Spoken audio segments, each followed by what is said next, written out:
maxaad ku ogtahay daawada habka cusub ee ay tuugadu hadda la soo baxday isla markaana ay dadka ku xaddo habkan oo loo adeegsado isla markaana lagu dhaco dadka sita saadka dahabta ama sida oo kale EVC Blasta.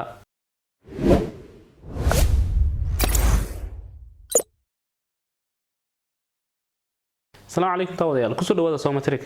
maxaad ku ogtahay daawada habka cusub ee ay tuugadu hadda la soo baxday isla markaana ay dadka ku xaddo habkan oo loo adeegsado isla markaana lagu dhaco dadka sita saadka dahabta ama sida oo kale EVC Blasta.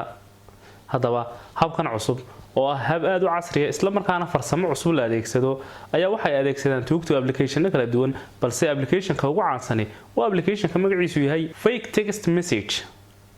haddaba digniinta ugu horeysa aan diraya uguna weyn barnaamijkeena maanta waxa weeyaan marnaba ha ogolaanin qof lacag ku diray oo lacag ka sugaysa in mobilkiisa ka tuso iyadoo aan wali mobilkaaga soo gelin maxaa yeelay hadda waxa la joogaa waqti casri ah waxaana la adeegsanayaa farsamooyin casri ah. qofkii aan aqoon fiican u lahayn application-nada iyo mobilka laftiisa waa uu ambanayaa.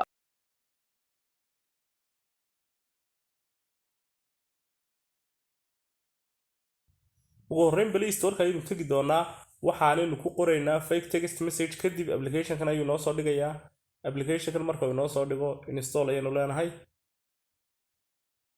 application badan oo fake text message jira laakiin kan loogadiisa ayaad ku garan doontaa. hadda wuu soo degayaa kadib open ayaynu leenahay. taaba sad message-kaaga ugu horeeya u samaysid kadib icon-kaas ayaynu sameynaynaa okay ayaynu leenahay. laba message baa automatic u geliyay markaa waynu iska saaraynaa message-ka hore waa iska saaraynaa. delete message ayaynu leenahay kan ayaynu deysanaynaa. kan laftiisa magaca laftiisa Thomas jooga waa iska bedelaynaa waxaan ka dhigaynaa lambarka saadka ku soo galo 898 okay ayaynu leenahay. kadib message-kan ayaynu edit gareynaynaa intaynu tab ama ku yara hayno change text iska masaxaynaa dhammaantii waa masaxaynaa.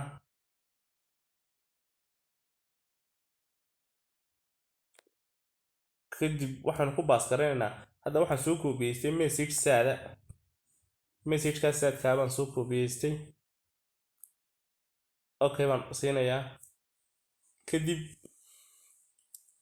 waa tabta ay adeegsadaan tuugadan casriga ee dadka lacagta u diraan ama lacagta beenta ama laba mid bay sameeyaan ama message been ayay dadka u diraan oo qofka magaalo kala jooga soo diraan marka ay meheradaha yimaadaan habkan bay adeegsadaan application-kan ay isticmaalaan.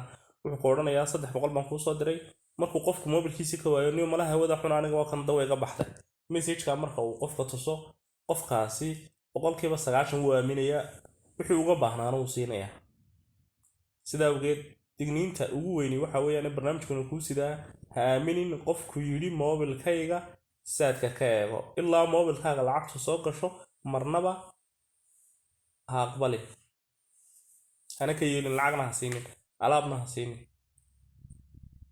maalin dhaweyd ninba qisay iga sheekeeyay cajiiba wuxuu igu yiri ninba wuxuu sameeyay ku yar baa subax igu soo kalahay buu yiri $100 buu sitay 100 baan kuu soo dirayaa daasad caanaanaysi baaqigana islaan weynoon saad iyo waxaan garanayn baan cadaan igu dhiib buu ku yiri kiyara intuu baaqigii ka goostay ayuu oo caani lacagtii ka goostay ayuu 90 ama $80 u soo haray inuu siiyay in yar kadib nin carraya u yimid oo talasamta soo maray waana iskarinayeen banka war hebel balka war kaayre $100 ku diray ma haysa niyo meed caanu iga iibsado baaqigeena waan siiyay cajiib anigu saaka ii yimid buur wuxuu igu $100 baan hayaa daasad caanaana waa doonaya $100 waxaan hayaa $10 baan hayaa ii soo dir buur $100 aan ku raaciyay isna ma bay soo gelin maskaxdiisa war iska sarifo igu soo dir $100 buu diray mar alla markuu sidaa ugu diray ayaa waxa dhacay ka yara baba uu dhow orday odayguna odayn buu hay ka soo daboordi kari waayay naxdin buu deel la istaagay naxdin gariir. kadib qisooyinka marka tuugada hadii lagaga sheekeeyo aad bay u fara badan yihiin marka fadlan ha laga digtoonaado message-ada beenta iyo waxyaabaha laga digtoonaado.